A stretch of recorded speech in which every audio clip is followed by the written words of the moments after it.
Please note that today we have Brian Burke and French and Beggs are absent today. And Mary will be a little late, and Kevin will be a little late. I know there's no other reason why they wouldn't be here, but hopefully that's the case. So we'll start. We do have a quorum, so we'll go ahead and get started with the roll call, starting with you, Ben, please. Sure. Ben Wick, City of Spokane Valley. Josh Kern, Spokane County. Karen Stratton, City of Spokane. Don Condon. Bob Lutz, County Health Officer. Tony Smith, Administrator. Andrea Frostat.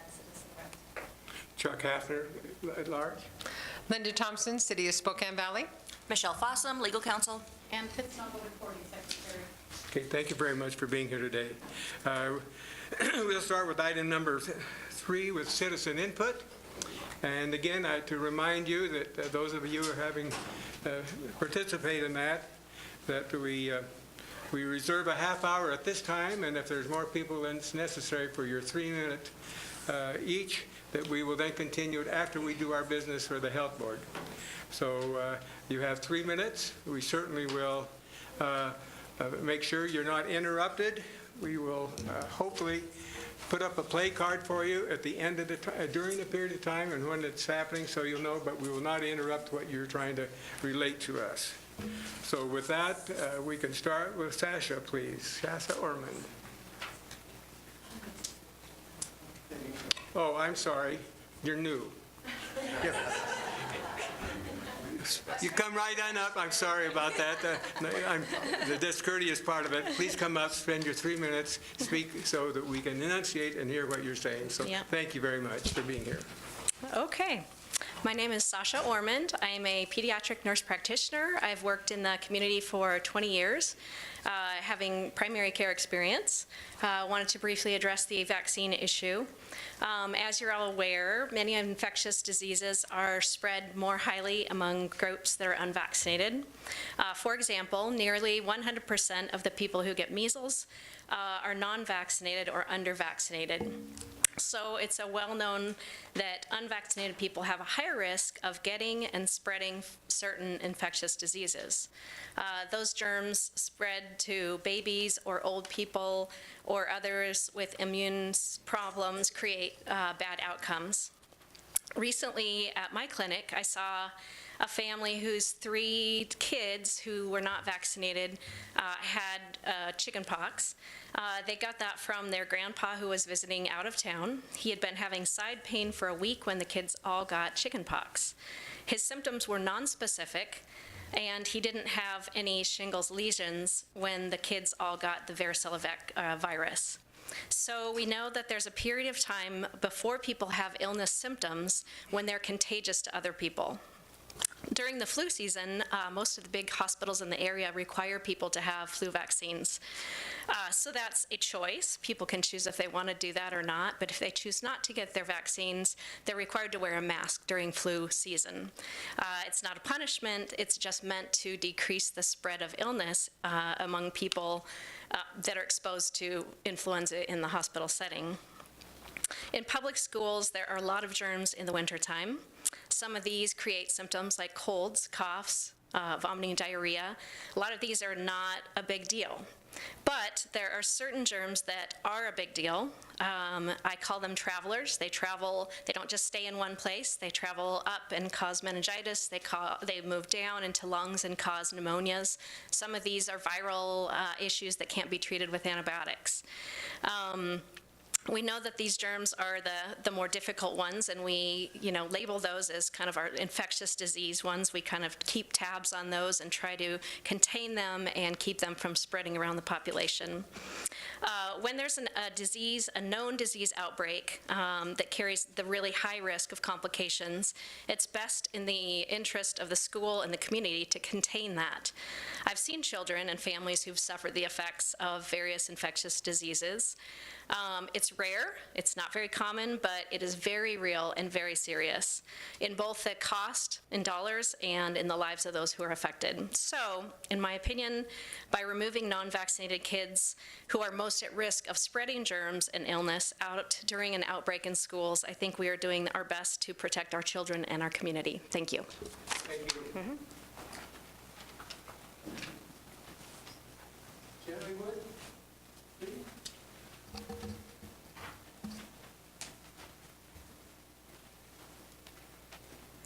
I'm the Reverend Genevieve Haywood from Spokane Valley, and I thank you, Board of Health, for this opportunity to stand with you and to encourage you in your difficult work.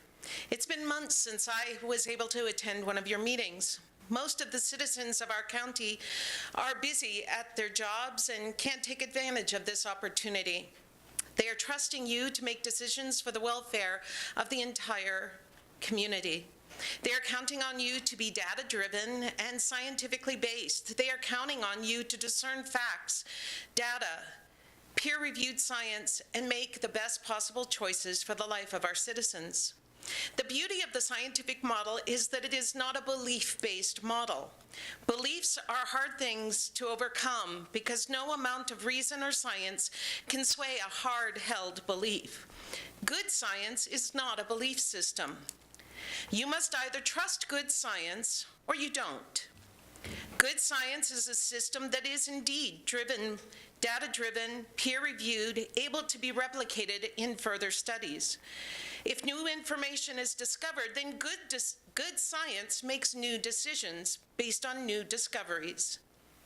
I recognize that you as human beings must be moved by the stories and beliefs of those who do not want vaccinations required in our schools. You, however, must work hard to do the best for the entire community by the use of data-driven, scientifically sound, peer-reviewed studies. Everyone has their role. You choose the best scientifically based direction. Doctors must evaluate the individual patient and determine allergies and risks. Pharmaceutical companies must do their best to produce medicines of high quality. Those are their jobs. So I stand with you today knowing that many citizens cannot be here and they are trusting you. Those citizens are trusting you to do the hard work of trusting in good, solid science for the benefit of the full community. Thank you. Thank you. Kailani, please.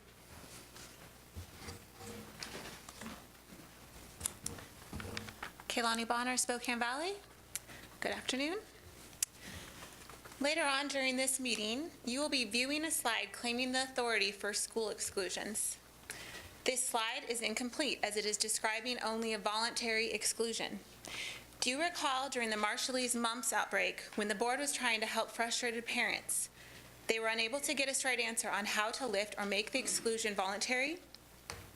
Why is this when it was a voluntary exclusion? The Spokane Regional Health District was unwilling to disclose to this board and the public. A group of concerned parents learned this from an attorney that was hired after students were kept out of school, some for months.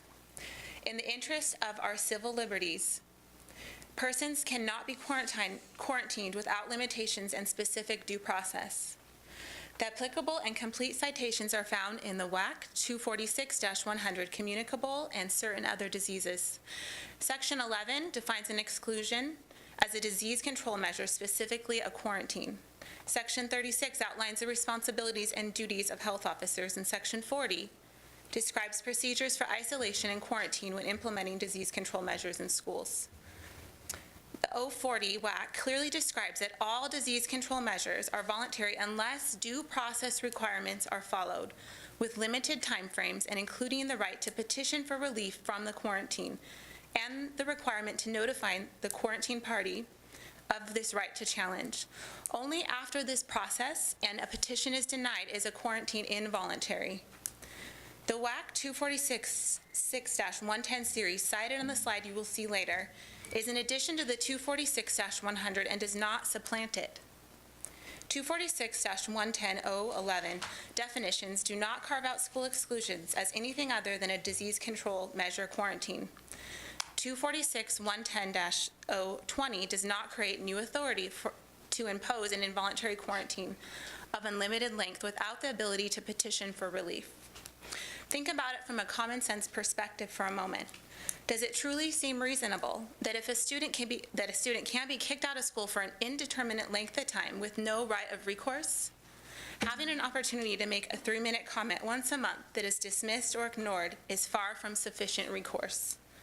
Spokane students were defrauded of their right to petition for relief and their chance to return to school by the health district's failure to follow the law.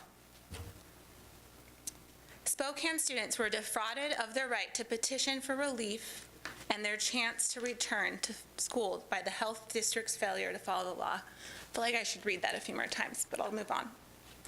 They also failed to inform the board that the exclusion was voluntary, even during the special meeting. These actions are unacceptable.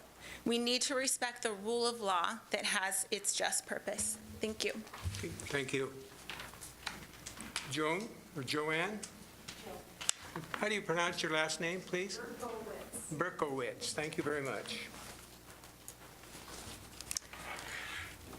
Having worked in a pediatric health care clinic for many years, I have seen firsthand the physical pain and damage inflicted on children of all ages. I have seen many parents horrified by how their negligent actions of not vaccinating have affected their children's health by choosing to avoid these vaccinations. The older the unvaccinated child, the more serious the symptoms and physical scarring. These symptoms can result in permanent physical damage to an organ system or facial scarring. Unvaccinated children also pose a deadly risk to newborns too young to receive their first set of vaccinations. Parents who choose to be misled by alternative facts and fear-mongering should seriously reconsider why they would be misled by a person or organization who benefits from their negligence.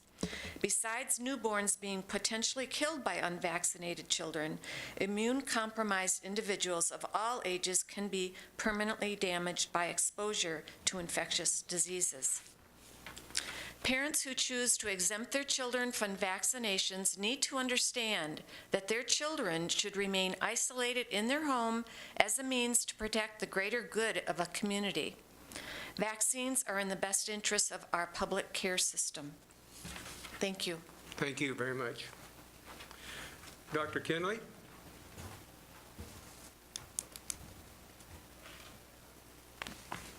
Good afternoon. My name is Dr. Jason Kenley, physician, Spokane, Washington. I'm here today to address the flawed logic regarding school exclusions given the information that we currently have at hand. As you're well aware, in Spokane 2017, there were either suspected or confirmed cases, 333 of mumps in Spokane, of which 100% are believed to be in an isolated community with extremely high vaccination rates that border on the line of herd immunity. We don't know why that community was susceptible other than their immune system did not respond to the medical intervention of vaccination. Quote, the mumps outbreaks have been occurring in communities with high rates of immunization and residents who have often received both recommended doses of the vaccine, spokesman review February 24, 2017.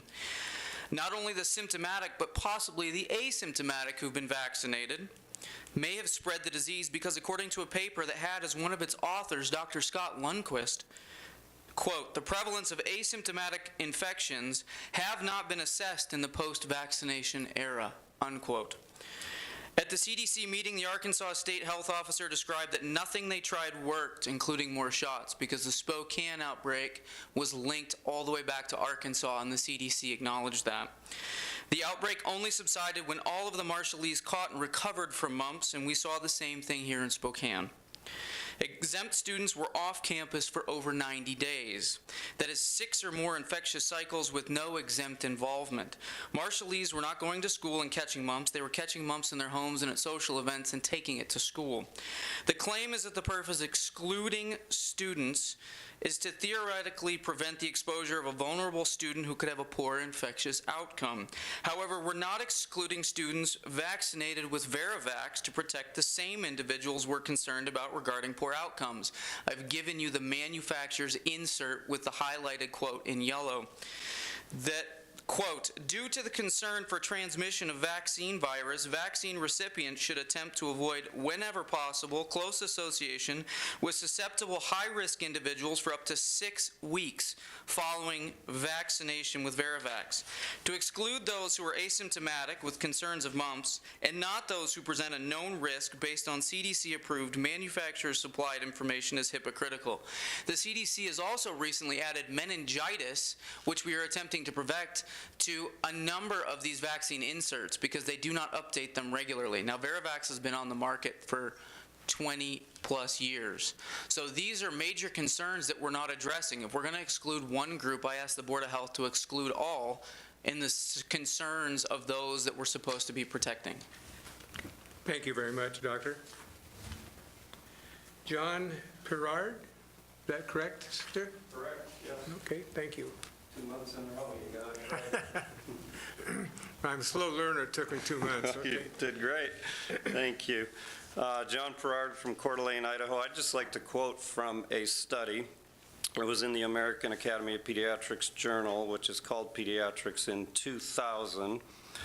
And the quote from the annual summary of vital statistics, trends in health of Americans during the 20th century, scientists explain that, quote, vaccination does not account for the impressive declines in mortality seen in the first half of the century. Nearly 90% of the decline in infectious disease mortality among U.S. children occurred before 1940, when few antibiotics or vaccines were available. And then I'll go on to read what the author says here. What did contribute to the massive decline in child mortality from the early 1900s to the end of the 20th century? The study cites a number of things, including local health departments being created in every state. So you guys have a great purpose and have done a great job in the past in preventing disease. And so he goes on to say, the study cites a number of things, including local health departments being created, water treatment, food safety, waste disposal, decreased crowding in urban housing, and public education about hygienic practices. What's particularly odd is that many other infectious diseases also decline precipitously, despite the fact that no vaccine ever existed for them. How can both be true? As Dr. Jane Donegan explains, it was a received article of faith for me and my contemporaries that vaccination was the single most useful health intervention that had ever been introduced. I was taught that vaccines were the reason children and adults stopped dying from diseases for which there are vaccines. We were told that other diseases such as scarlet fever, rheumatic fever, typhus, typhoid, cholera, and so on, for which there were no vaccines at the time, diminished both in incident and mortality due to better social conditions. You would think that some of us would have asked, but if the deaths from those diseases decline due to improved social condition, why might not the ones for which there are vaccines also have decreased at the same time for the same reasons? So there's a lot of ways to skin a cat in preventing disease. Vaccines come with a great cost. I've seen it. Some of the nurses have seen the cost of having possible complications from an infectious disease, but I've seen it. Lifelong neurological damage, death, there's all sorts of side effects that come with vaccines. So I think there are other options, and quarantine is a good thing for a sick individual. I don't see where we have to do it for healthy children. So I would hope the health department would continue to focus on numerous ways to fight disease. Thank you. Thank you. Derry, is that correct? That's correct. Okay. Please come and speak for your 3 minutes, please.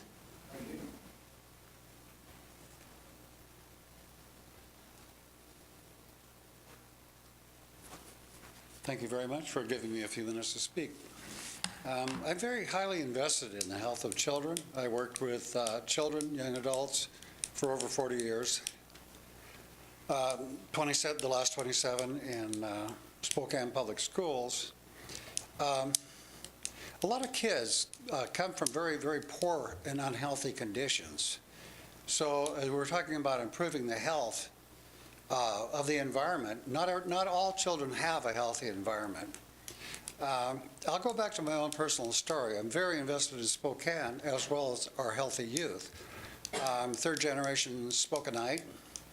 I had infantile paralysis as a toddler over 70 years ago.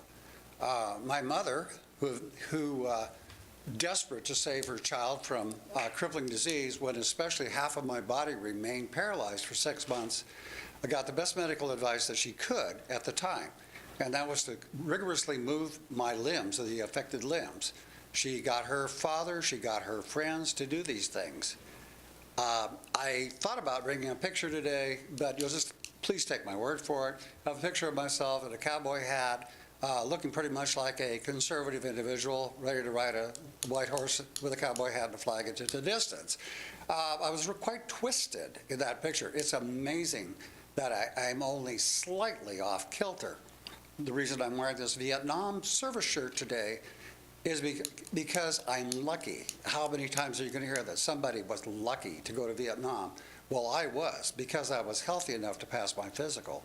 I have osteoporosis. I have one half of my spine, which is much more limited, much weaker than the other, but yet I'm able to compensate for that, and I can ride my bike, and I can hike, and I can do all those wonderful things. And thank you, Ms. Thompson, for the 1 minute left. I really appreciate that. One other thing that caught my attention the other day was the pandemic that we often forget about in 1918. Millions died, and it was forgotten just several years later. Can you imagine how many millions have been saved with the flu vaccine since that time? Can you imagine how happy my mother would have been if there would have been a vaccine for polio at the time? I also feel badly for kids that there's no greater agency looking out for them. I'm going to slaughter this word. There's a term, it's a Latin term, and pares patriae, and that is the state looking after the welfare of their children if they're in a negligent situation. Thank you so much. Thank you very much.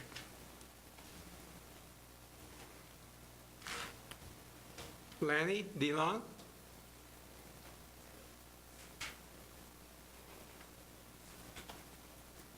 Rose, please. Lani. What? I'm sorry, I didn't notice you, but I said hello to you previously and I forgot. I didn't see you back there again.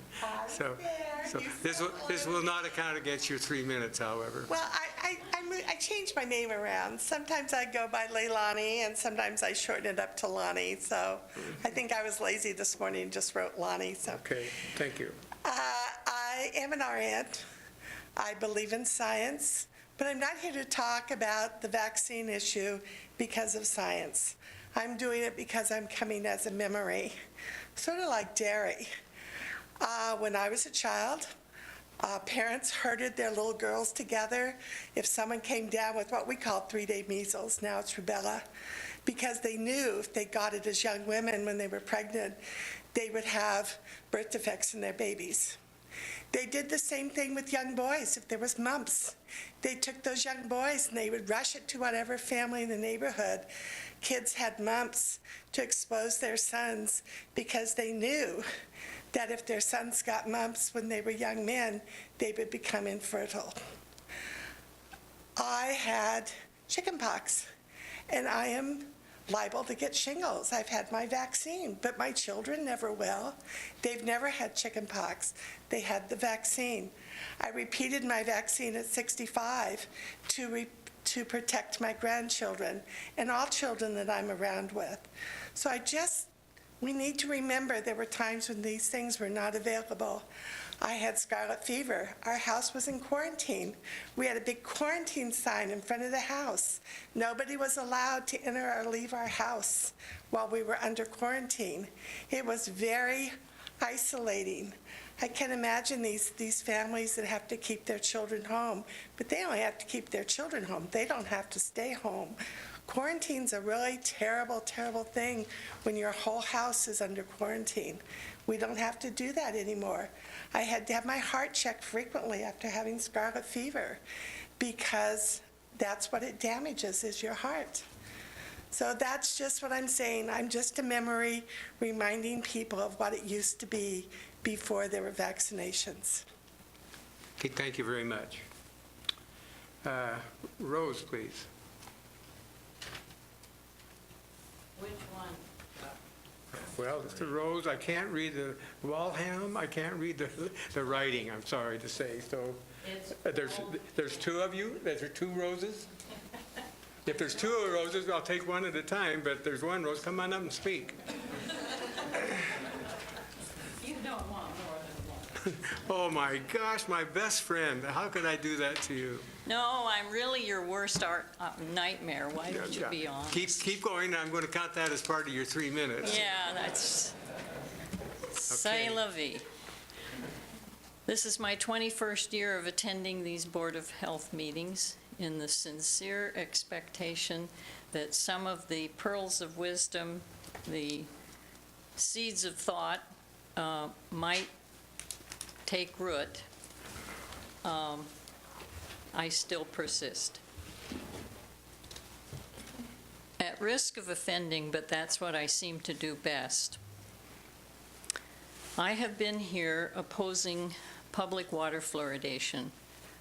In fact, I've been doing it most of my life, since having been double-blind, control-tested, toxic allergic to fluorine-bearing compounds. And as time went on, that ruled out all drug-based medicine that is made with or has a base with fluoride. Vaccines, I could tell you a gory story about that, and it occurred not only to myself, but the two stepdaughters that I raised, who are not related to me.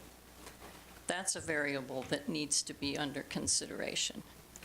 I've heard considerable in attending here, pro and con, and what I'm saying is this. Well, let me go back to about 79 or 80, when my youngest daughter was removed from school or disallowed entry into school because she had a medical exemption from vaccines since birth. Basically because as either an adjuvant or a preservative, fluoride can be found, and it doesn't have to be labeled because it was long ago considered a, quote, natural product or used as a preservative. My daughter was exempt from school. I had at that time a friend who was an immunologist. She gave me some advice. I came here to this building, asked them to draw my daughter's blood and send it out for analysis to see if she already had natural immunity. The CDC wired back that she did. She was allowed back in school. Now, before it was outlawed, I used to teach nutrition. Now I'd have to go back and get a dietitian's authorization. A dietitian does only the kind of nutrition that allows the medical doctor to be able to prescribe certain drugs and medications that will not be interfered with by food. That's what it all boils down to. We need to return to our roots, barks and herbs as well. Go back to natural medicine. And if anybody's interested, you can always ask questions. There's nothing that's stupid about asking a question, but there are some people who are very foolish to not ask questions, yourselves included. Thank you. See, I told you I wasn't going to take time away from you. Okay. Mary Ann, please.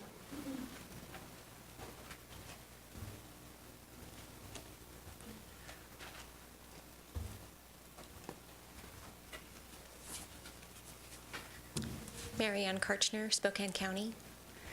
I will be brief with my comments today, as I appreciated the comments that have come before me.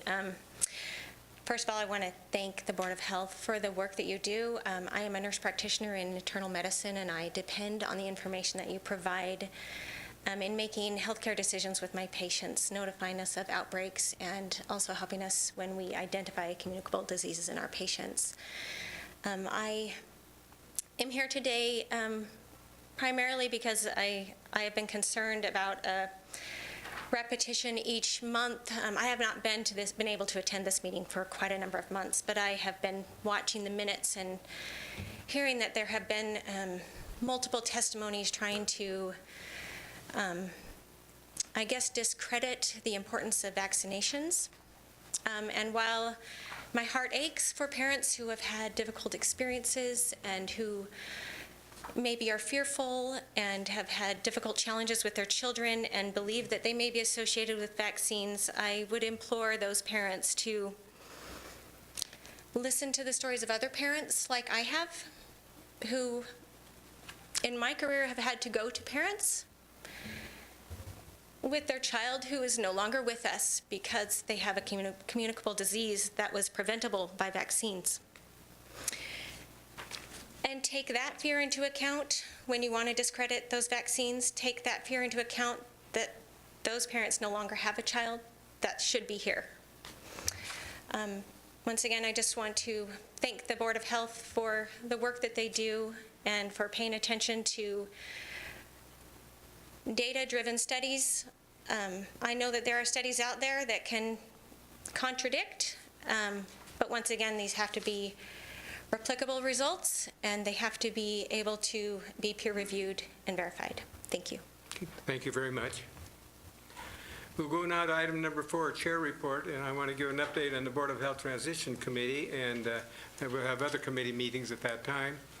I do want to give some accolades out to the members of this committee because they've been spending a lot of time, just a lot of time, of making sure that the transition and the fact that where Torney is determined to leave us and retire come January the 17th, we now have the responsibility as a board, of course, to proceed and continue to make sure that during this transition period, that Torney up to January the 17th, and then after January the 17th, that the organization is still running in a very positive way. So here again, I want to thank Karen, Kevin, let's see, who am I missing? Ben, and Mary, and myself. We've been meeting on a regular basis almost every Monday morning from 7 to 9. There's a few of us on the committee that are still sleepy-eyed at that point in time, but we do everything we can to make sure that we're doing it properly for the transition. We have discussed the transition with the department heads. We've discussed the transition with the heads of the different departments. We have asked input from staff. And we now will be moving forward again to pick up the slack and the void that Torney will be leaving us. So anything else that the committee would like to say in regards to that? I didn't do that good of a job, did I? Yeah, you did. Okay. So with that, just assuring everyone and people in the audience and the rest of the board is that we're diligently doing the very best we can. I couldn't ask for a better group of people to work with. And so we're blessed in that regard. So the only other thing that I can think of is that the committee reports now. Karen, do you have a committee report?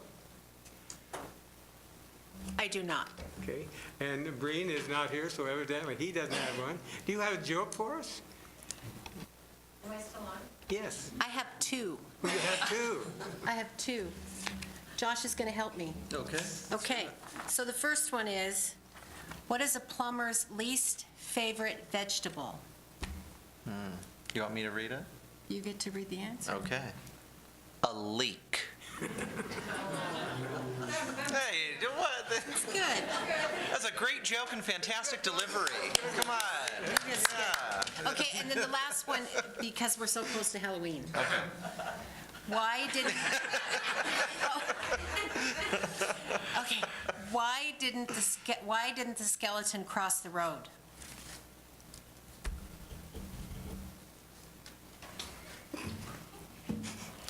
He didn't have the guts. I'm not going to tell you who gave me those jokes. That does my report for today. So agencies report, please. There are two reports, Dr. Lutz, and then policy will follow. Okay.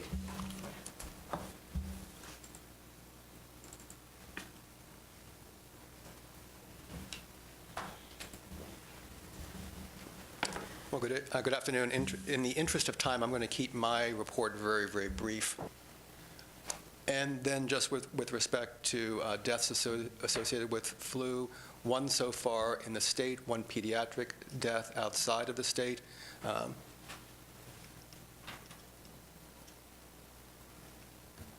that's it. I told you I'm going to be brief. Any questions for me? Bob, Dr. Lutz? Okay. Thank you. Thank you very much. Linda?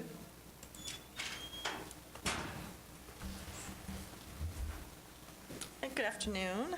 So this is the next round for the legislative agenda. We start off in September, talk again today, and then we'll be back to do the final vote in December.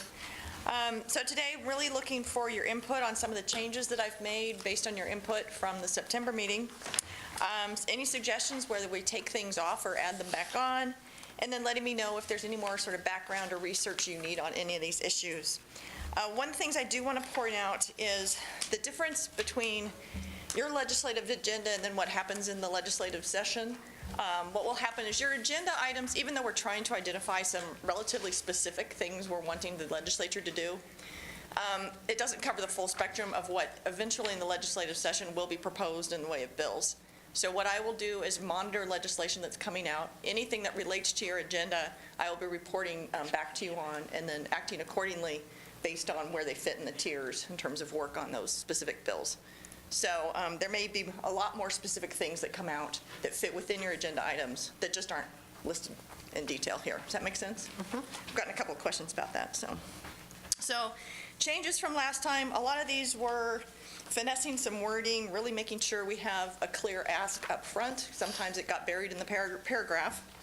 A couple of details I want to point out. One of the bigger things that changed was I moved the mental health and substance abuse from Tier 3 up into Tier 1 based on comments and based on the fact that we were able to identify some more specifics in terms of legislation that we're expecting to come out next year. So the version I had in your packet, by the way, sorry this is a little bit of a mess to read. I was trying to be as transparent as possible in all the changes I was making to it. And in this version, there's just kind of a big blank. And so here's the language I'm suggesting that we fill into that blank there. So that's one of the first big changes. I don't know if you have any comments on this at this point, or if we want to come back to comments. But Are there any red flags or anything that we should be made aware of regarding that? no. These are just some of the typical things we're expecting to come out. So we can come back if you have any questions on that one. So Linda, just a quick question. So the proposed text for the agenda is what is presented in the handout, correct? Yeah, there is a second handout behind the thing that was in your packet. We added a separate sheet today. So I'll have these up here, but it's also in your packet too. Thanks, Kevin. The other item that moved was the homeless youth issue. Again, it was on Tier 3, moved it up to Tier 2. And in the packet, it had the suggested added language for items that were more specific items that we're expecting to see next year. Another pretty big change was a prescription monitoring program and DOH seeking funding for additional staff to actually do the monitoring and follow up on that. DOH has taken that off of their agenda, so I'm not sure it makes sense for us to have it on there because it's not really something we would push for on our own. And then I do have one new item to suggest. And this has to do with the home visiting program. And again, that's on the extra sheet in your packet. We have a home visiting program here. This is our Nurse Family Partnership Program, also called NFP. It is funded at the federal and state level. At the federal level, we've secured 5 additional years of funding this last year. And so we have been in discussions with the National NFP organization, and they are really wanting to work across the country to try and increase state contributions to home visiting programs, not just specifically the Nurse Family Partnership Program, but all home visiting services. So they contacted us and wanting to talk about our engagement in that work. Also, the Department of Children, Youth, and Families, it's on their legislative agenda to increase funding in the state. So a suggestion to you, a proposal to you to consider adding this to the legislative agenda, something we would get involved in. I'm not suggesting the highest tier, but maybe 2 or 3 tiers for that. So this is the proposed language. I don't know if I need to read that out loud, but it's basically supporting additional funding and then also exploring options for coverage of the services under Medicaid. Most of the services right now don't qualify under the federal requirements for Medicaid reimbursement. There have been some options identified to allow for the reimbursement of services, which would help then deal with the funding from federal and state and then have some of the Medicaid coverage as well. So proposal on that. I'm going to stop talking for a minute and let you respond to these ideas, other ideas, questions, and that kind of thing. So. So Linda, quick question on this home visiting services. Is this something that there is a potential for identified funding in the next agenda? I mean, this is something that, do we need legislative support, or there is legislative will out there already, and it looks like it'll be an ask? Not entirely sure of legislative will versus a state agency really wanting to push on this, as well as the national organization. I have talked to Senator Billig. He says this might be a good year for things around early learning and early support services. You know, they have recently dealt with education and some other things. And so this was one of the issues that he says he thinks could actually have a good chance of moving this year, but that's just his opinion. So I haven't talked to a whole lot of others. So I guess if there's something that it could possibly move this year, potentially put tier 2 as opposed to tier 3. Yeah. That would, I'll throw that out there on the table as a discussion starter. We always have to start somewhere. Sure. Any other comments or questions? What tier do you propose on this? I would say 2 or 3, but given, like Kevin said, that there's actually chances of this moving, we do have an agency request for it, so it has reasonable chances. So what are you hearing that we're not hearing? I hear 2. Oh, okay. I hear tier 2. That's what I hear. I'm seeing a few nodding heads. What's that? Am I on? This confuses me. Is there a reason why it couldn't be tier 1? Not necessarily. It's just your tier 1's pretty full. I don't know. Up to you. I just think it's, if it's got a chance of being supported, possibly passed, it's great services for people that need it the most. Directly impacts our programs and our services. I would I would definitely support at least 2, but if we could move it to 1, I'd support that too. Well, my feeling is I think that we're going to see a greater number needed in this particular realm, and I see no problem with going from 2 to 1 at all. After all, if we don't emphasize something from this particular organization, then it may not happen. But I think, again, as we elderly get elderly, that we're simply going to have more needs and needs for home visitations. And from a medical point of view, I think it's extremely important. I support it staying at 2. I think that we do have several things on our tier 1, and with recent suicides that have happened in our community, the vaping issues, the some other things, tobacco 21, really what I feel is frontline prevention, I feel is number 1. And then home visiting, to me, as I think about new parents with babies, and I think we need both the education in the community about what's happening with marijuana and opioids and the impact of not having enough resources in our schools or community to help with prevention, that home visiting fits right in with that, with helping new families. Because is this working with families? This is nurse family practitioners going in with new families. Yeah. And I think that's critical. We know it's a best practice. But I think it could be true for us because you've got 2 major organizations, the Healthcare Authority and the Department of Children, Youth, and Families, taking the lead on it. And so I think we could maybe move up as that seems to move forward, but I like the priorities we have in one now. Are you looking for a decision today, or are you going to come back It with would be more helpful to have a information? general consensus since you're going to try and vote in December, but if you don't kind of have a general gist of where you're at, we can have further. Would you like to have a motion in regards to I that? don't know, we need a motion, how about a bunch of nodding heads? Okay. How many want to leave it at one, tier one? How many want to, how many want to leave at tier two? Oh. Tier 2? 1, 2, 3, 4? Okay, then there's your consensus. It looks like they're looking at one and leaving at tier 2. Did you count? What? Did you get me in? Whoops. Do we need a Yeah. show of hands again? I don't know what the vote, I don't know what the hands were. Tier 2, raise your hand that want to leave it at tier 2. Tier 2. Okay, 1, 2, 3, 4, 5. Those that want to put it up to tier 1, raise your hand. 1, 2, there's 3 of us, 4 of us. Okay, we lost. Okay, Okay. that works for me. All right, does that Okay. give you enough background? On that one, I got a couple other things for you. Okay. Sorry, I'm not going to be as quick as a health officer. Any other thoughts about taking things off, moving things around, adding things on?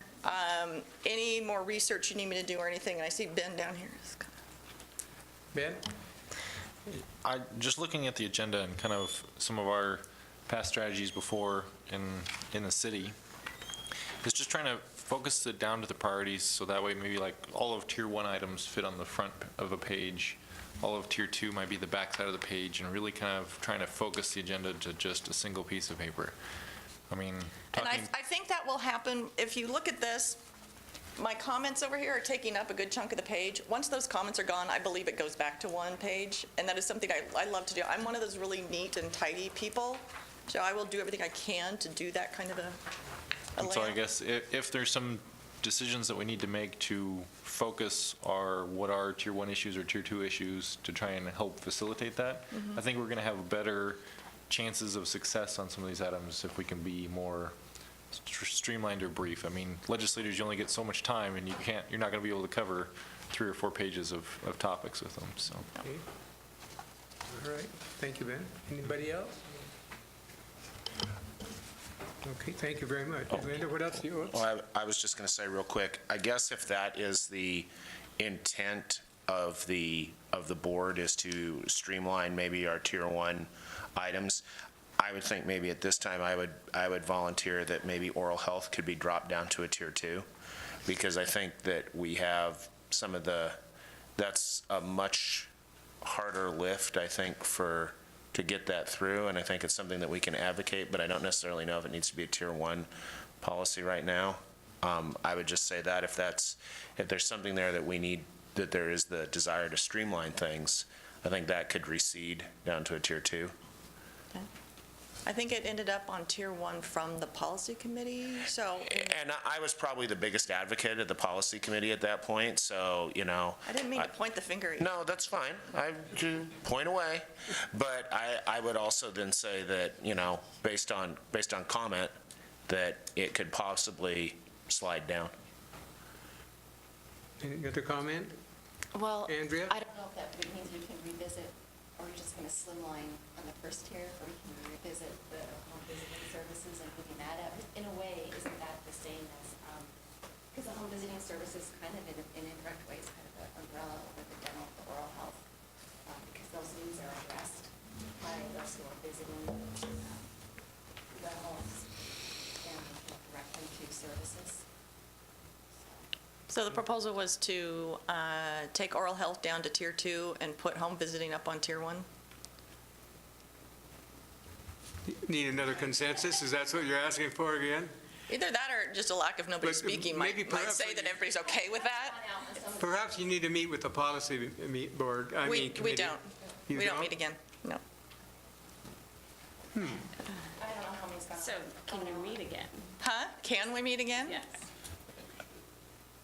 Well, Breen's not here. He's the chair, isn't he? Yeah. So we got Kevin and Well, the only Josh. thing I was going to suggest that perhaps they need to discuss what we're talking about now, but if you're not going to meet again. Yeah, if nothing else, I will see if we can meet again. If nothing else, we can always do an email discussion or We- kind of a thing. Okay. When do we need this finalized by? It will come to you for final vote on the December 6th meeting. Okay. Okay, so I will follow up that. A couple other things I want to note. Also in your packet was the draft resolution that will be passed. This is the same resolution you've done the last 3 years. I just keep changing the date. It's just the official thing that goes with your legislative agenda. Last thing to talk to you about. There's been a proposal to do a legislative forum where we would have some key legislators come and talk to you at the December 6th meeting. When this idea came up, I called several of our legislators and said, hey, would December 6th work? And they were all like, hey, no problem. We're done with committee days and all this and other stuff. Well, the House decided to change when they do committee days. They normally do it in November. They are now doing it on December 5th and 6th. So we will have no House members available. So the idea came up from the last policy committee meeting to move our legislative forum to December 13th. This is the same day that the city is doing theirs and GSI is doing theirs. So particularly for those legislators who are traveling in from out of town, it'd be nice and convenient to have them all on the same day. But it would mean a special meeting of the board. And I would want to make sure we have a decent number of board members there, because only having 2 board members show up would be kind of embarrassing. So I don't know if you all have your calendars out there. If you could look at December 13th, it would probably be at like 11 o'clock. Then the cities is, I think, at 1, and then GSI's, I think, is at 3. We'd probably only run like 45 minutes. So availability or not, and then Ann will follow up, particularly with the people who aren't here, to check availability. So she'll follow up with emails. But get a general consensus of whether or not you would be interested in coming back on the 13th and whether or not you're even available.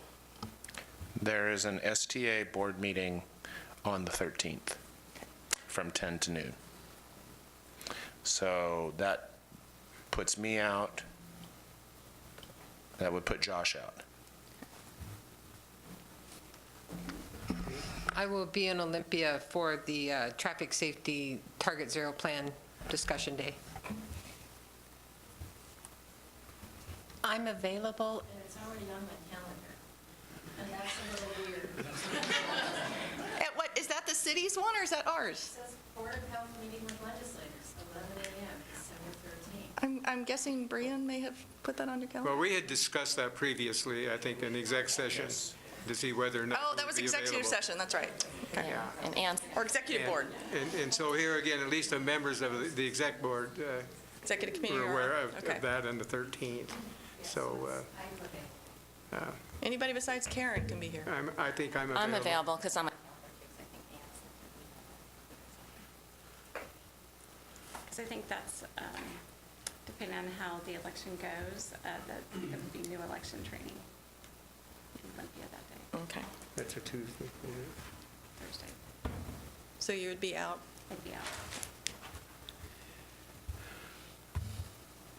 Well, under the circumstances, I guess it's a volunteer situation for those Yeah. members that can be here, and knowing fully well how busy everyone is, that for those of us that can be there, then, but here again, I don't want to have 1 or 2 or 3 of us there. No.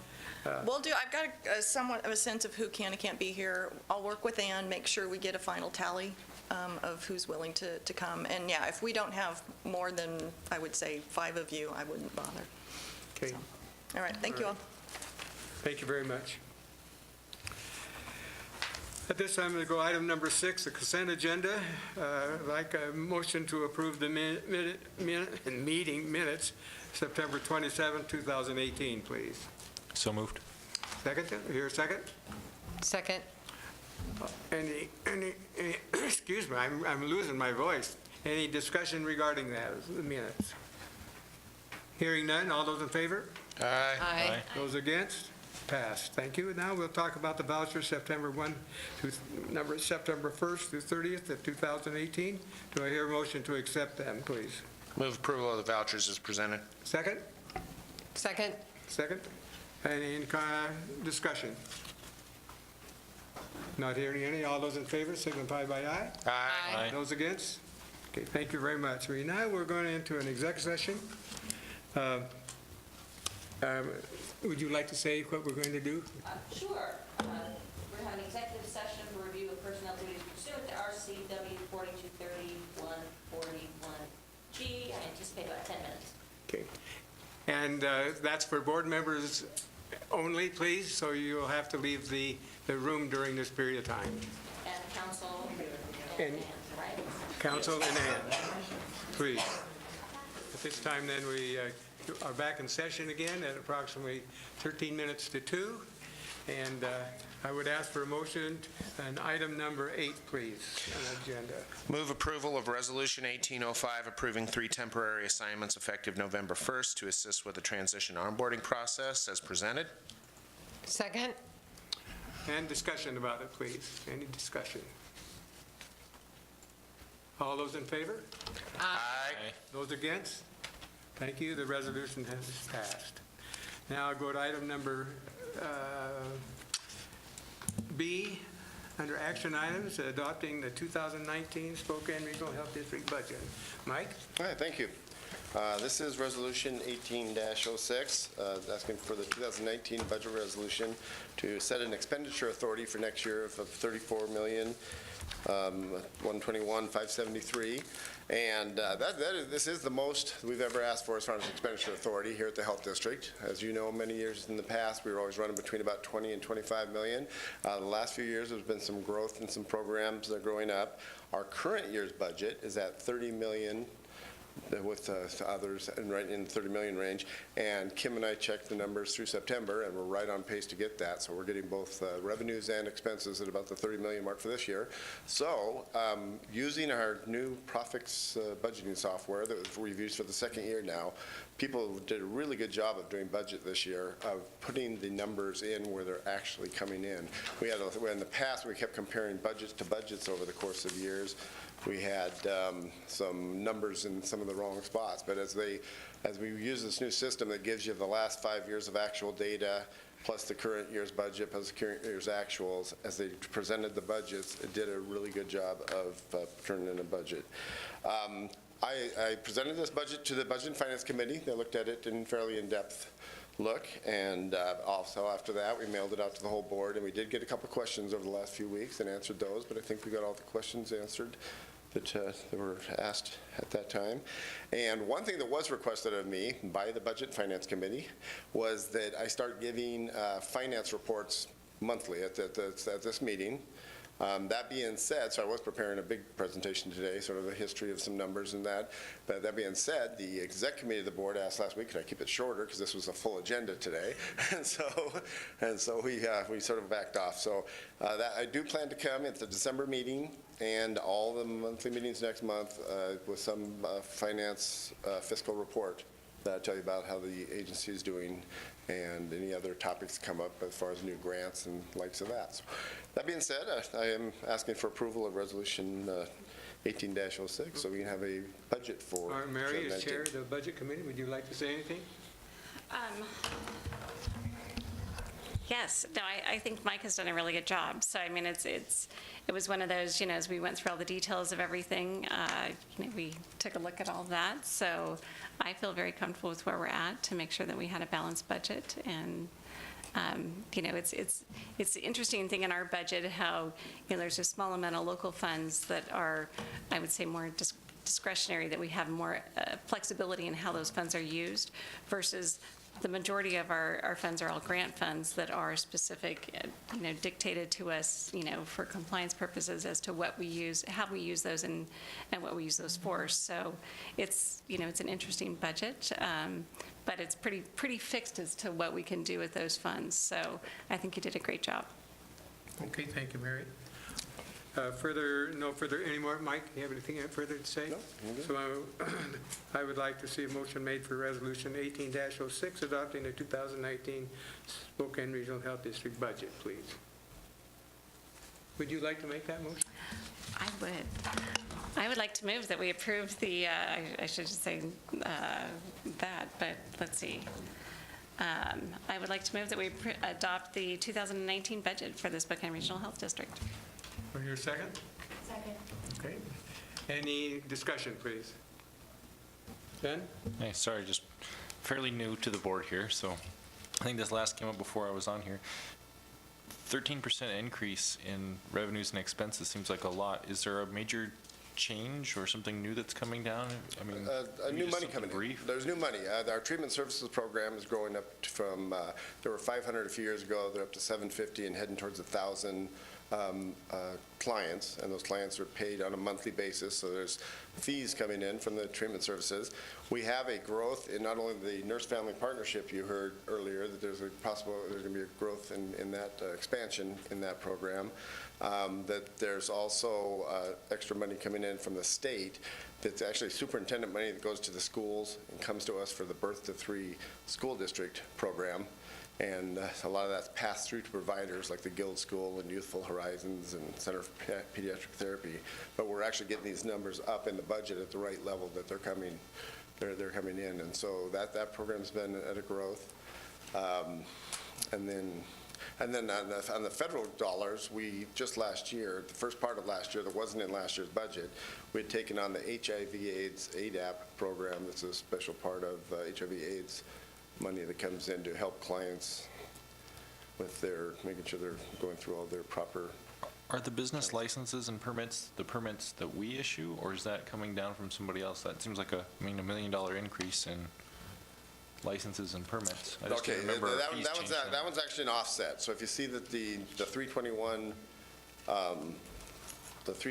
permits are going up and the other one's going down because it's been being budgeted in the wrong place for the last few years.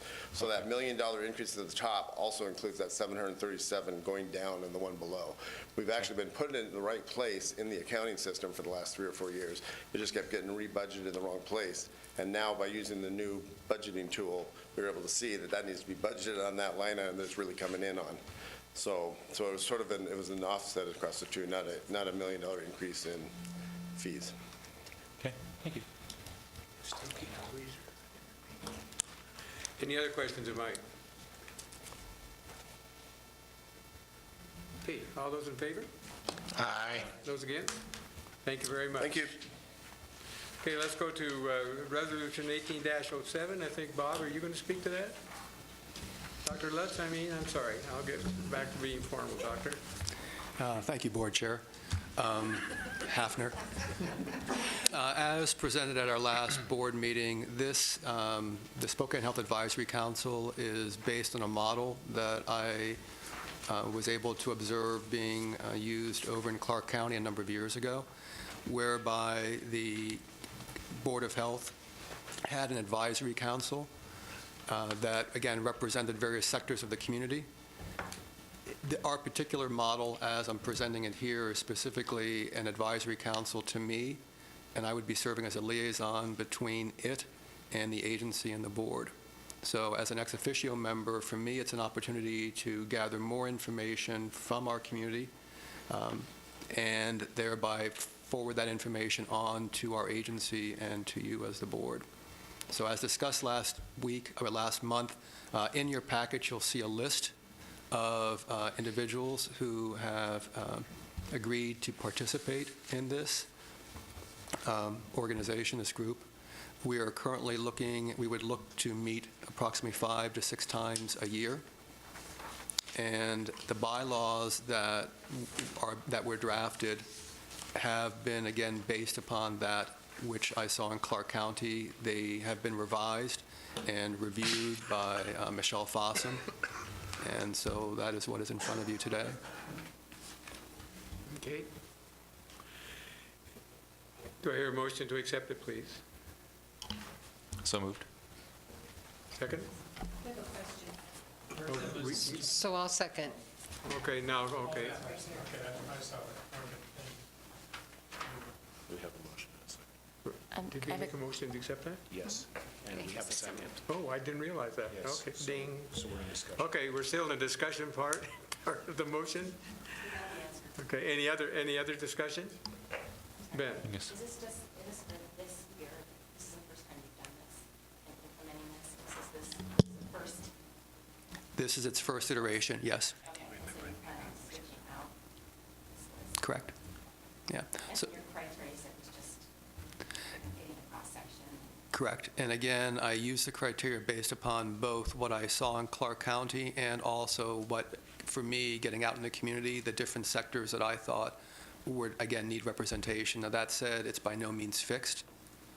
And so that's why, for me, it is just a starting process to look at how to gauge what's going on in the community. And certainly, I see it as a very organic process, whereby if other sectors and/or as people term off of this come on, then, as I said, it is a process and evolution. Thanks. I believe also that we had this conversation somewhat preliminary last year, and that in order to form a community get-together, so to speak, in order to do that, to get a good feeling of the atmosphere for other community members. So again, I think it's really a good method of doing that, and Bob has done a yeoman's job. Josh? Well, actually, two things. So first off, I mean, I think it's a great spread of different segments or, industries, groups throughout the community. Who picked the actual individual folks to fill each of them? I did. You did? Yes, sir. I mean, based again upon recommendations, working as I have over the last year, people have given me names of people. I sort of presented the idea, the concept to other people throughout both the agency as well as people I've come in contact with. If I wanted to have a representative from this sector, who might you recommend? Okay. All right, and then one thing I was just pointing out to Karen, under the elected official, Albert Tripp is not an elected official. Point taken. I mean, I think he's great. I would totally support him being on here. We may want to change elected official then to a government official. Yes. Or appointed government official. I mean, he's a city manager, but not an elected city manager. Right. Okay, I appreciate that. Thank you. We'll make that correction. Okay. Ben? Yeah, I think this is a great idea to get you more feedback, and the list was very diverse as far as different categories. Anything else? Thank you, Board Chair. Okay. So, Linda? Thank you. So the membership listed in the bylaws I feel should match the categories on the list. Because one of the things that is on here is minoritized groups. And then over here, it's minority and tribal. And so I know it's kind of wordsmithing here, but I've never heard of this word, minoritized groups. And I like the word, like, I'm not sure what word I'm looking for, but more like inclusive, or I just don't want someone to say I'm on there because I'm a minority. And also my question is it just one or two in each? Because when you talk about some of these groups, it would be good not to just have, not to look for like someone of color, or, but maybe someone living in poverty, someone living in LGBTQ questioning, just other diversity. So just wanted to get it right in the beginning. All right, I appreciate that. Thank you, Council Member. With respect to the term minoritized, that was actually a term that was recommended by Rick Eichstadt. By who? By Rick Eichstadt, who you'll see is under legal. So in his review of the bylaws, based upon conversations in the community, that was the term that is currently recommended. So that's why it was used. With respect to the number in those specific groups, I cannot tell you that it was intentional. We have, for example, talked with respect to a student representative, somebody, again, we've talked about, again, representation from the LGBTQ community, for example. So by no means is this meant to be two per, but as I shared with Andrea earlier, this is a starting point. And as we find, well, what voices are missing from around the table, then I'd certainly be looking at making this more inclusive rather than exclusive. Yeah, I think it's really great. Since it is new, just kind of talking about that. And I had one other thing that I'm not sure how it might work, and maybe this isn't the place to bring it up, but as we look at messages in our community, media or someone else who can talk about messaging as part of our public health, I would like to see that. Right now at the Deja Vu sign out in the valley, it talks about someone coming, and part of what they're going to do is tossing midgets.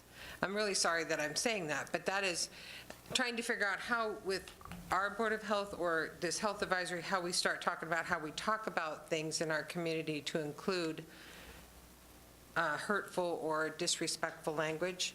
So I think that's important for media or others who can really bring that to the forefront. And I will be talking to the Deja Vu. Thank you. At this stage, we'll go to reports, number 9.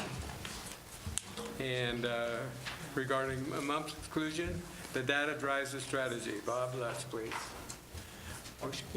Okay.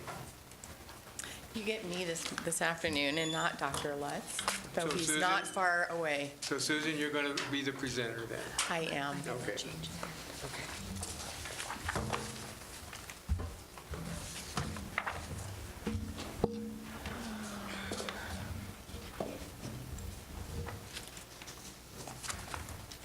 She made the change. I see it did change. Good afternoon. My name is Susan Joberg, and I'm the program manager in our Disease Prevention and Response program. And I appreciate the opportunity to be in front of the board this afternoon in response to some questions that came up over the summer regarding how our discussions after the mumps outbreak went.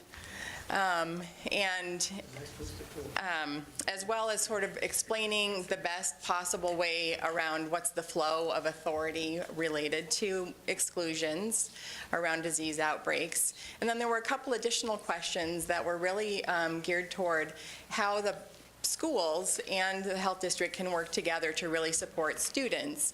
And I am feeling extremely grateful to have Dr. Redinger, our superintendent for Spokane Public Schools, Principal Steve Fisk from North Central High School, and Dr. Mike Dunn, the superintendent for Educational Services District 101.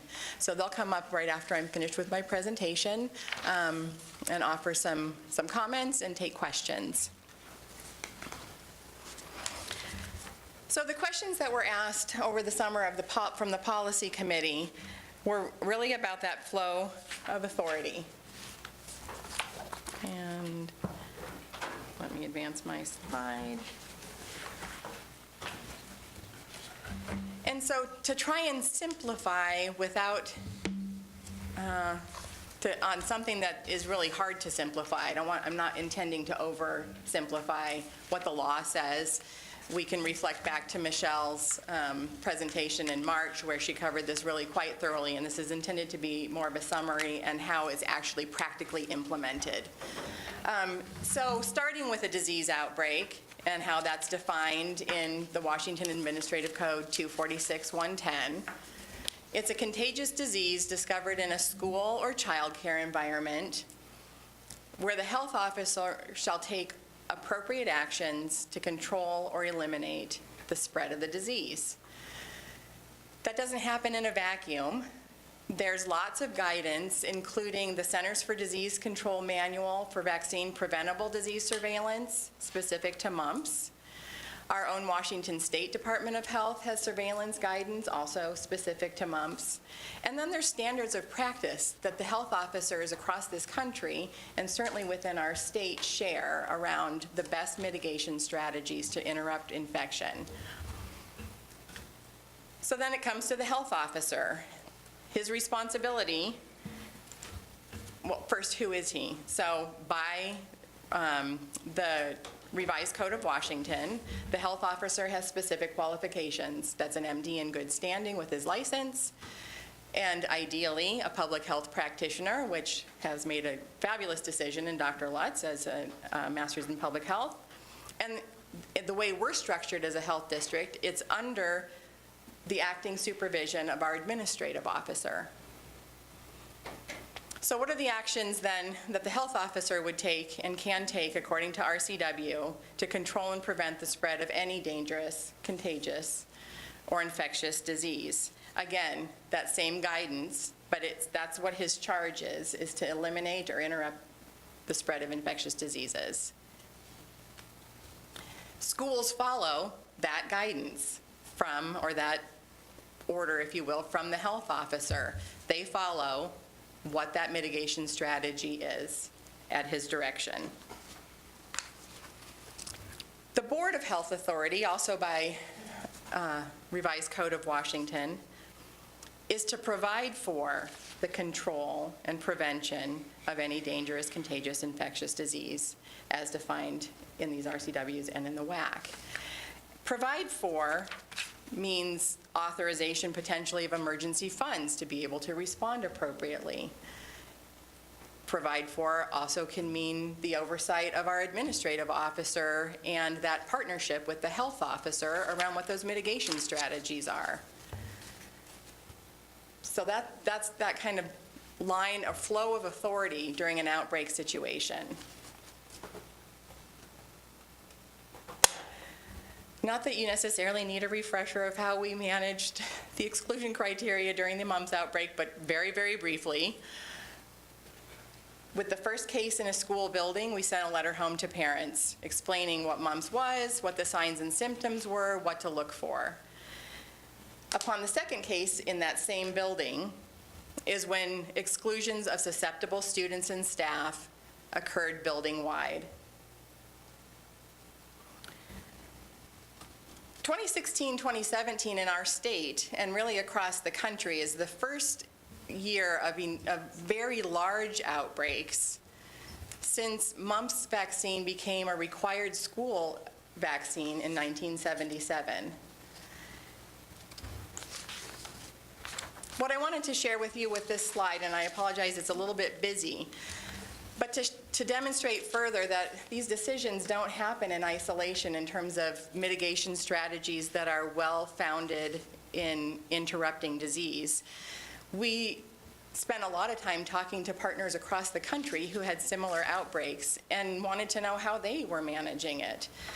So again, the review of Spokane, it was 2 cases in a building, the whole building, and it applied to students and staff.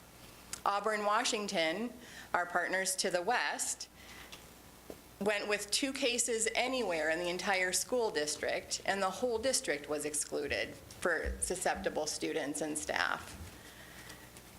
They revised that after the winter holiday break, recognizing that that interruption to students and staff was vast, to 1 case in a school, and then it applied to the whole school.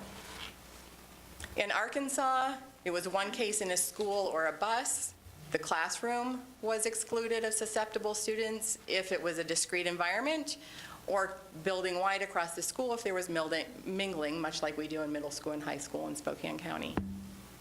Hawaii, it was 1 case in a classroom only, but their impact was almost exclusively in elementary schools. Illinois was 3 cases in the whole building, students and staff.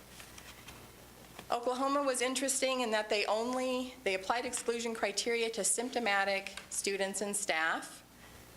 It was implemented if a student or staff person was ill, and they accredited that to extremely high vaccination rates for MMR. In Texas, Dallas was 3 cases in the whole building, students and staff. After the winter holidays, they also reduced it to 1 case in a building because 3 cases was too many and it wasn't interrupting disease transmission. And in Texas, in Austin, it was 2, much like ours, it was much like Auburn's, it was 2 cases in a district, and the whole district was excluded of susceptible students and staff. So I'm sharing this to kind of give a perspective of where we were in comparison to other outbreaks in the country and the measures that were taken. Data is important to us. Because this was the first time that we had a large outbreak, we had 333 confirmed cases and data as a result of those cases to really look at and analyze and see if there weren't ways for us to fine-tune the work that we do. We were able to calculate relative risk in terms of where exposure happened and transmission happened the most, and determine that really the elementary environment is at significantly higher relative risk for the transmission of disease between students than the other environments. So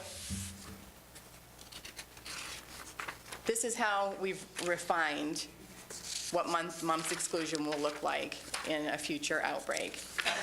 2 cases in a building, but there needs to be a demonstrated link that those cases were acquired at school between students. outside of school transmission is considered likely if there's been an earlier case in a student's household, church, social circle, sports team, where exposure was most likely happening. Again, exclusion would be reserved for the use in elementary schools unless we're seeing transmission in susceptible secondary students in that school environment. And then exclusion would be taken differently at the high school level. So the goal here is that the exclusions are focal and they're applied to susceptible students and staff who share a classroom or a bus or a recurring activity, and that there's clearly a link.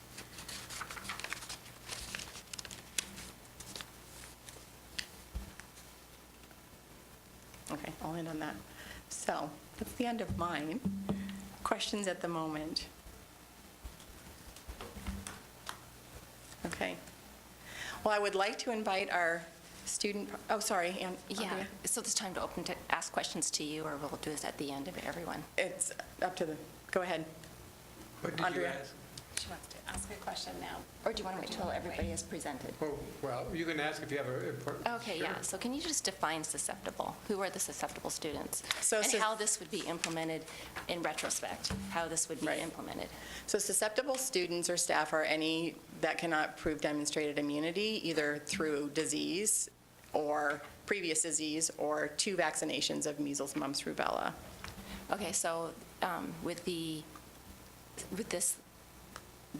past mumps, you had 1 vaccine, it was like efficacy around 78%. So with that student would be a susceptible student and would be excluded based on this criteria? Right, until they were vaccinated Okay. with a second Okay, and vaccine. then what was the other groups of susceptible? No vaccines, no evidence of immunity. Oh, okay. So with that in mind, and then looking retrospect at who was the transmission and what group this was taking place in, then that's the school criteria is based on compliance with the vaccines and not on immunity, because that group was in the minority group where it was being transmitted. And that ratio of who was having, transmitting.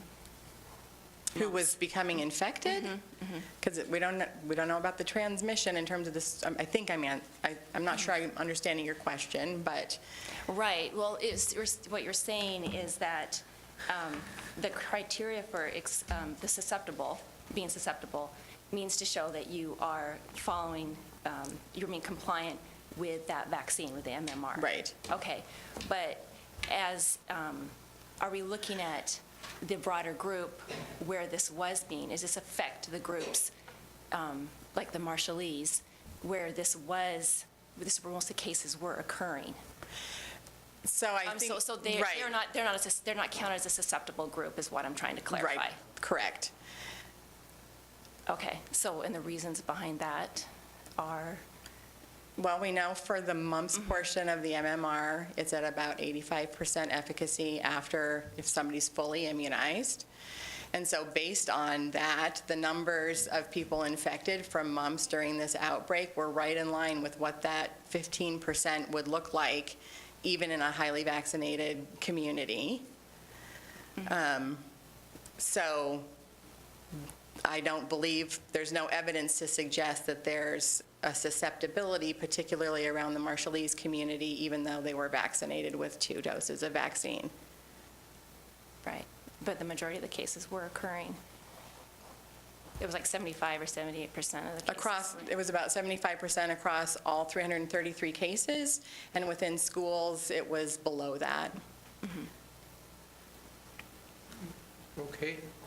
Did that answer your question? Okay, go ahead, Susan. Dr. Redinger, Principal Fisk, and Dr. Dunn, please come up. Well, thanks for asking us to come in and talk with all of you. I didn't realize there were a lot of familiar faces on this board. So we just wanted to be here to answer questions. We really appreciate the Regional Health District and the strong partnership and relationship that we have. Bob's been a great partner, and of course Susan Oh, sorry. Yeah, sorry, I think they have to be. I was going to suggest you need to get up there. Oh, I'm You're sorry. used to doing that anyway. Yeah, sorry. We just wanted to say thank you for asking us to come and giving us the opportunity to talk about this situation, but just the strong partnership that we do have with the Regional Health District. And we really enjoy working with Bob and with Susan. And we just are open to any questions that you might have. Steve is here because North Central really was impacted, so he can really speak to what happened at North Central. I think Dr. Dunn should come up first. I know how that process works. Mike, come on. Yeah, we had a pretty interesting experience last year. Over the course of a period of time, we had over a month of exclusion for our students at North Central High School. And the range of kid, if you can think about it, could be from a special education student who receives special services and needs lots of additional support, all the way to an advanced placement student who's doing college-level work. From the principal perspective, the process, I would say, makes sense, but the part for me that's most impingent, my job is to serve our children and educate our kids. And also factored within that is safety. And so through that process, what we learned, we did get better at serving as this thing evolved. We started out with homework and assignments going home, and then another week goes, and then another week goes, and another week goes. We were finally in the position where we had to expend school and district budget to hire tutors to help support the kids. From this principal's perspective, what I would have wished for would have been an opportunity to sit with whomever the decision makers are about exclusions to figure out how we can nimbly serve your needs and our needs. That's really what would have helped me most. And at a building level, you don't have the opportunity to always extend to those places, right? So the little flow chart was super helpful in terms of why I was never able to get there. And it wasn't nobody's fault, really. It's just the circumstances. They were highly unusual. Because I think had we been able to go back and really sit at a table together and look at the dynamics and the needs of both organizations in our community, I'm quite confident we could have figured out a balance between the two. Another reflection was staff who had been excluded. I ended up with 4 staff in my building that had been excluded. Their exclusions did make sense. But one of the things I wanted to leverage is that educators want to teach. They want to be active and they want to be working with kids. And so the more, if and when something like this takes place, it's highly unlikely, I know statistically, that this would take place in the manner at which it did. How we can use excluded staff in creative ways to provide tutorial and support to kids who are also excluded at non-excluded sites. So that was my experience. Learned a lot. I got a lot of new information in this brain about that, but it was super challenging. It was super challenging. On that note, I'll take questions. So I guess the question would be, is District 81 or other districts based on this formulating a plan to deal with an exclusion of this type of nature? Are you considering planning for this and at least having some way to implement resources? And if so, maybe, I don't know if this is a question for ESD 101, then being able to distribute that plan to your service area. I'll answer on a building perspective and then, So, there are resources and tools that we can use to serve and support the kids. That's not the challenge. It's sometimes the how and the when that is the challenge. So for me, it wasn't an issue of resource and not ability. The part I couldn't do, because not everybody has a computer and not everybody has transportation. And once again, when we start looking at some of our most marginalized communities, that's who is impacted most, not only in this venue, but also in the venue of education, right? So it was kind of like a double hit. So for me as a principal, it's really the how, not the what. We have lots of whats. It's the how we can do that. Okay? For those wishes you just spoke about, do you feel Yeah. that you've got them remedied at this stage, working with District 101 and the rest of the school districts? For me, as a building principal, yeah, if we went into Means this... I've been there, I understand your problem. Now that we've had the experience, I would know how to navigate much more effectively and efficiently. But once again, if we had eyes, we would do that. So for me, yeah, I know what to do now. And I would do the same things much later on in that process, much earlier on, and push for that. Okay, good. Thank you. Yeah. So really, to the board chair, I'm only here because I have a beef that you excluded me when you were my principal at Meade Junior High 50 years ago. Which I don't think was about moms. And Mike, I think you probably had it deserved. Probably so. From a viewpoint of county-wide and frankly region-wide, as you know, across our region there are 100,000 students, and about 75,000 of those live in Spokane County. 30-some thousand are part of the Spokane Public Schools, and then another 40,000 outside of that. I would say that we have a very good and much appreciated relationship with the Spokane Regional Health District. As you know, across the region, we work with a number of health districts, but yours is large and it's certainly accessible. They spent a lot of time with us, wanted audiences with our superintendents, and we've done that numerous times. You asked, the mayor of Millwood asked the question about other school districts. I would point out that one school district, Central Valley in particular, really did go to some extraordinary lengths to develop a policy that we have shared, although they've also said that their parents didn't really avail that. So one of the frustrations for school districts, regardless of why a kid is out of school, whether it's around a circumstance like this or for some other particular reason, it's really making sure that parents know the parents and the kids know they can come in and do that. But as the board of directors, you need to know that your staff and your leadership has done a wonderful job, and I think Shelley would concur with that in working with our superintendents and certainly working with our nurses across the region. I just wanted to add that one thing too is we want to, given our size too, we do want to remain nimble, because let's say next time, and nothing ever looks the same twice. That's been our experience, whether it's a crisis, school shootings, it never looks the same twice. So I want us to stay nimble, because what's on our mind now is what if it's measles? We all know if it's measles, it's probably look a little different.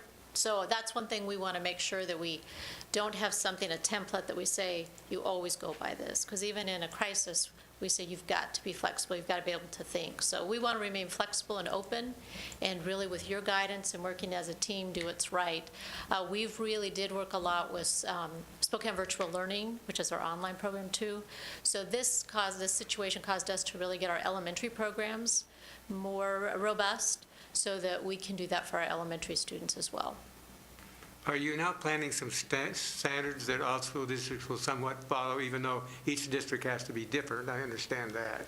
But I know, having been in this conversation for quite a while, as you well know, is that now are there certain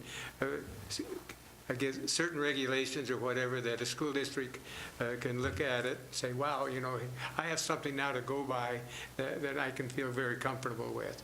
And I know they've met with you, Mike, your group, quite often. And so here again, I guess my question is that if that's in place, that's one of the things that we're really concerned about.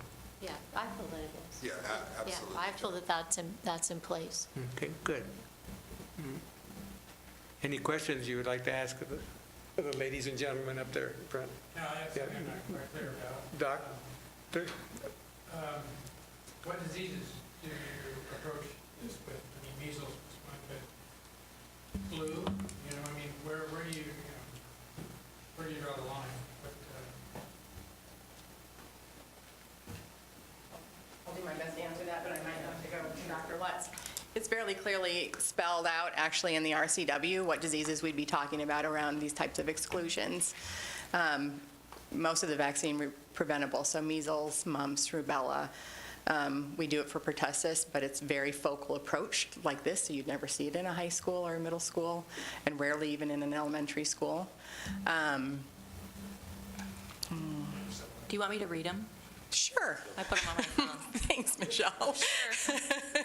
So the WAC, and it's 246.110.010, which is the definitions, under contagious disease, which is 3, so paragraph 3, says contagious diseases include but are not limited to bacterial meningitis. Oh, I am not in any way going to be able to say this. Haemophilus influenza invasive. How would I do? Haemophilus influenza. Meningococcal, diarrheal diseases due to or suspected to be caused by an infectious agent, cryptosporidiosis. Cryptosporidium. It's got IOSIS, so I'm just saying it. Giardiasis, hepatitis A, salmonellosis, shigellosis, no, I blew it. I'm going to do legal terms next, and then I'll do much better. Michelle, come on. And then diseases spread through the air like tuberculosis, vaccine-preventable diseases, chickenpox, diphtheria, German measles, mumps, whooping cough, and those are the ones that are specifically spelled out, but not limited to. Okay. Any other questions you might ask? Linda? No, I'm good. Andrea? Okay. I have one here. So I've had several folks ask the question, during the incident last year, if, let's just hypothetically, if the health officer issues an exclusion for a school district, does the principal, the superintendent, or the school board have the option of not doing an exclusion for a school, or are they mandated based on the health director's recommendation? And I think that our... And I'm not asking if you would, I'm asking, do you have the ability to? That we follow the guidance of the health district. And is that laid out in the statute that you're required to? Is that just practice? Or, I mean, because that's what I've asked this question for a lot of folks, and I haven't ever really gotten a straight answer. Well, Josh, I thought Michelle gave you an answer. So are they required to?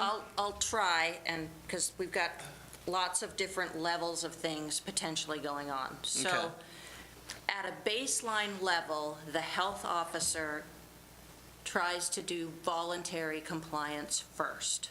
And that's true whether it's tuberculosis, school exclusions, STD, whatever it is, we always try and get voluntary compliance.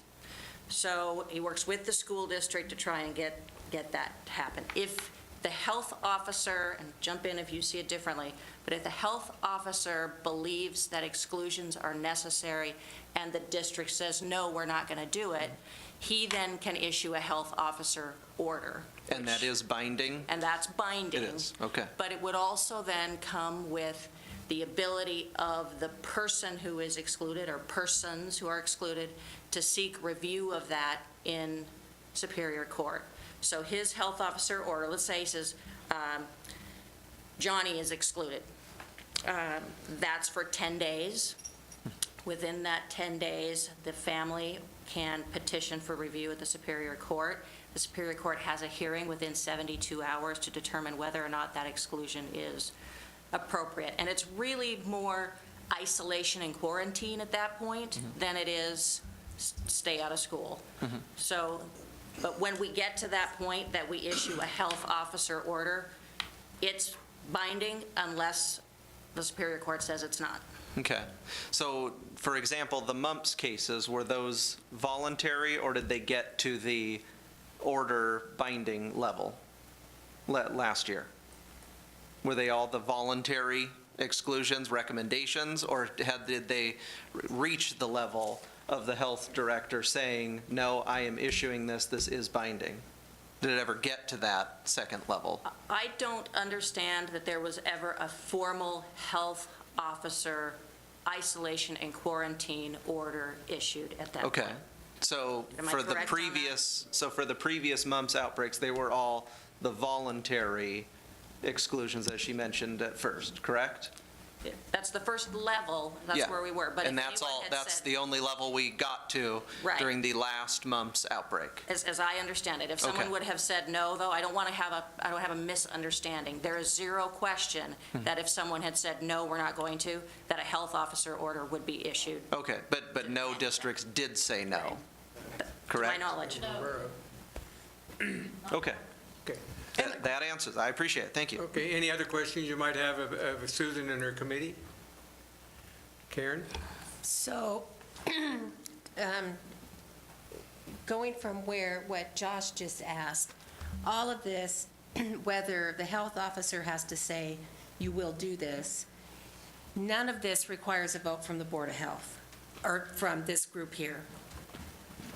That's correct? I mean, it doesn't have to come before, if you want to... That's correct. None of it has anything to do with us voting yes or no on quarantine. That's correct. Dr. Lutz would issue his order, and then a challenge would go to a Superior Court judge, and he would have to support his order with medical testimony, and a judge would determine whether or not it's stood. And it's designed to move quickly. If you think about it in a tuberculosis case, you've got a very short period of time that your order would be valid, and then you have a hearing within 72 hours so that things move quickly.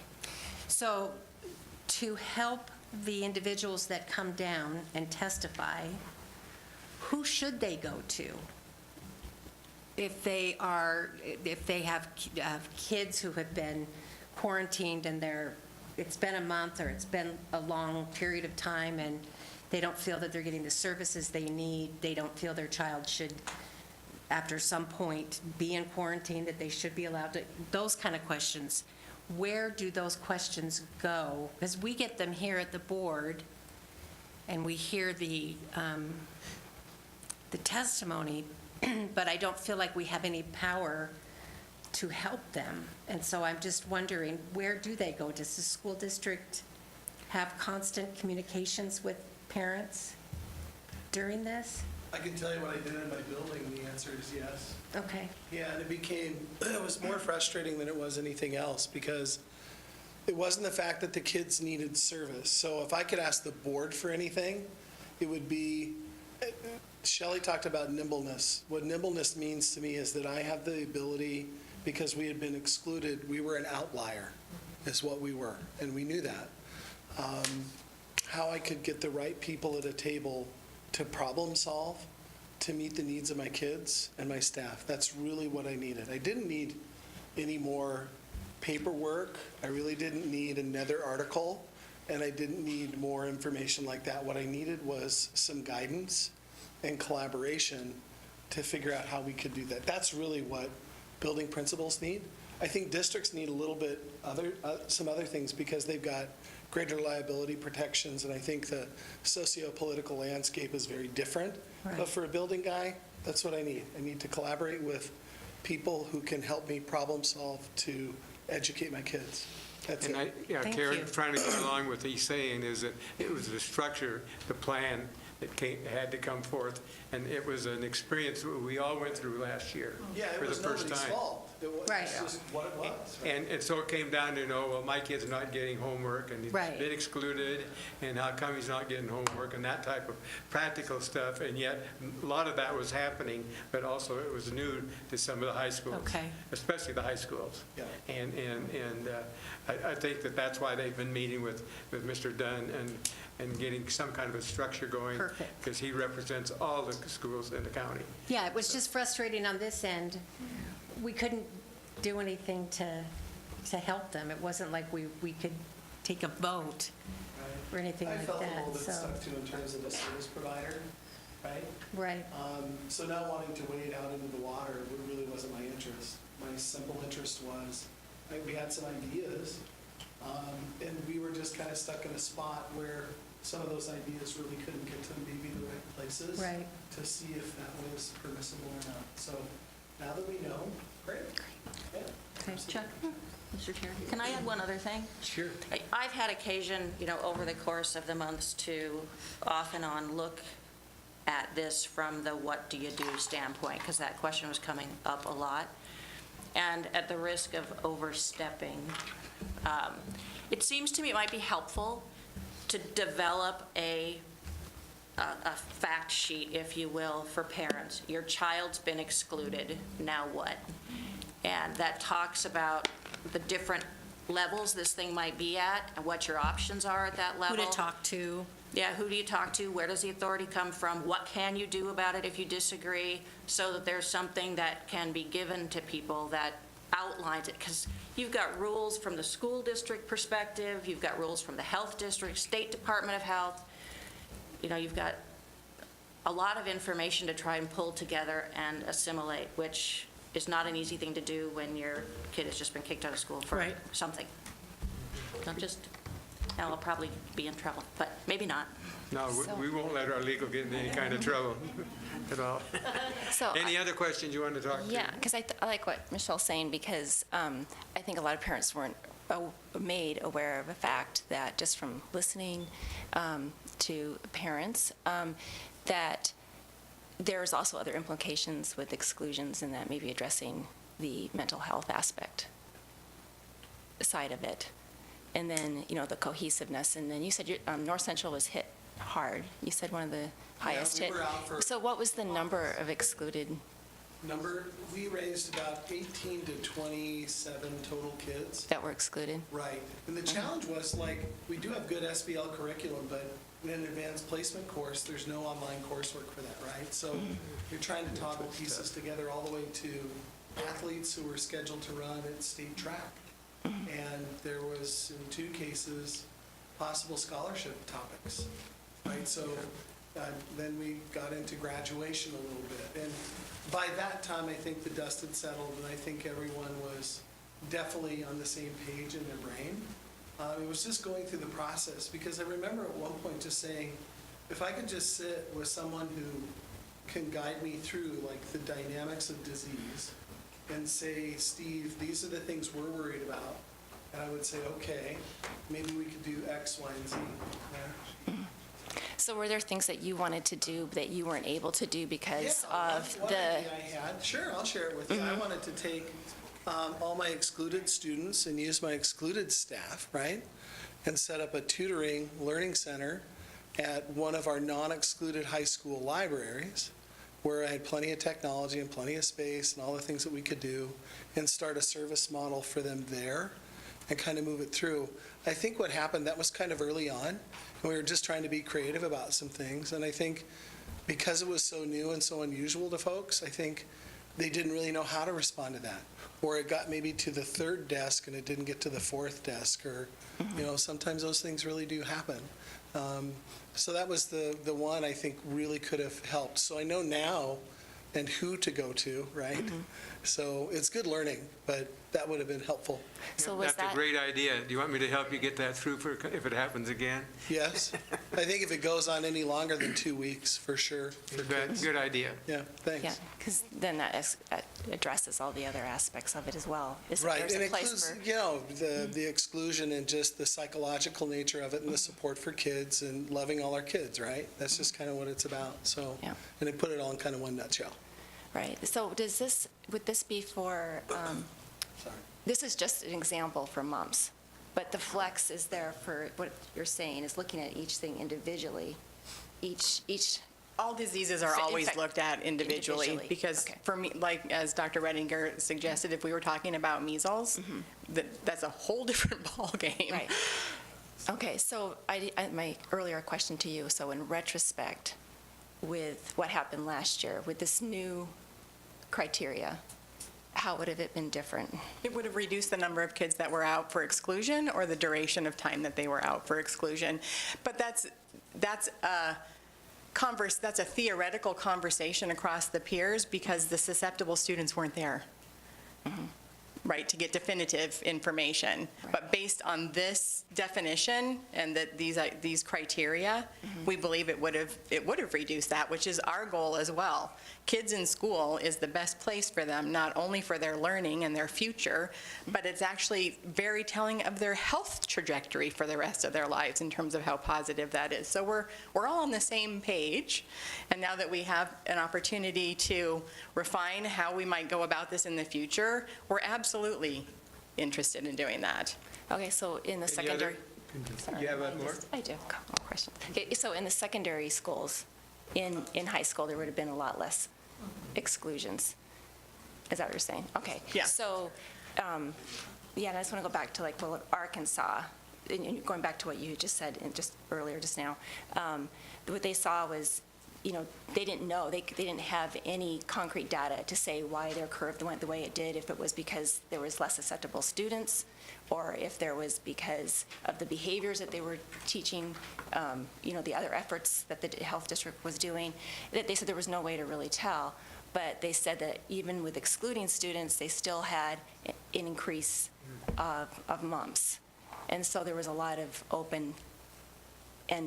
So so they're probably going the same direction as what it sounds like is what they're doing here. Yeah, I can't speak to Arkansas, but what I can is the second bullet point in terms of really looking at where transmission is happening outside of school. Right. And if it's likely happening that there's a previous case in a family member or a church member or a social group, that's the more likely exposure than certainly in a high school environment.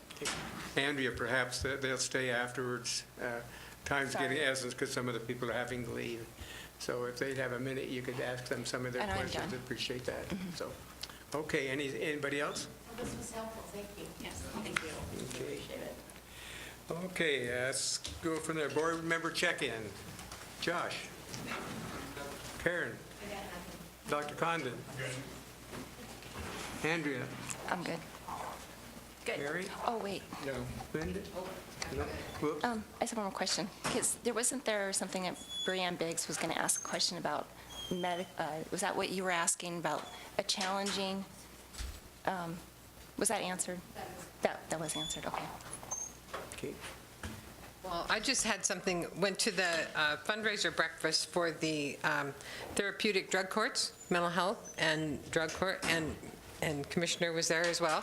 And Dr. Lutz gave the keynote address, and I thought it was really excellent to start talking about public health, maybe not start, but talking about public health, looking at our legal system and our incarceration rates and all kinds of things, and start talking public health. And I think that was just, that's kind of the mode we're moving toward, to start changing how we think about different systems in our community. Okay. Anybody else? Okay, just as a reminder that we no longer have any more citizen input, but next regular board meeting is December the 6th. Just a reminder, make sure that's on your calendar. And do I hear a motion to cease today, to end the program today?